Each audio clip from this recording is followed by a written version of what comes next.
And church is not only about gathering together. The original Greek word for church is ekklesia, and we are still using this word today. And the root word of the word ekklesia is kaleo,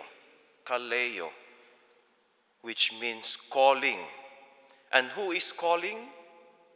Jesus. Jesus is the one inviting us, drawing us, calling us. So important about church is calling. We gather together in response to the call of Jesus.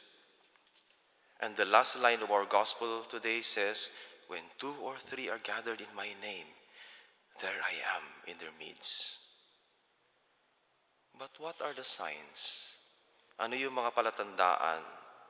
What are the signs that our gathering together is in the name of the Lord, in response to His call? Ano ba yung palatandaan na nagiging tunay na simbahan tayo ni Kristo sa tuwing tayo nagtitipon? Dahil hindi tuwing nagtitipon tayo, nagiging simbahan tayo. First is prayer. That's from our gospel. One sign that we are gathered in the name of the Lord is when we pray together. Second is when we work for reconciliation. That is from the gospel. If there are conflicts in our community, we make an effort to solve the conflict with dialogue, reconciliation, and making peace. Not avoiding one another, not avoiding community, not avoiding the church.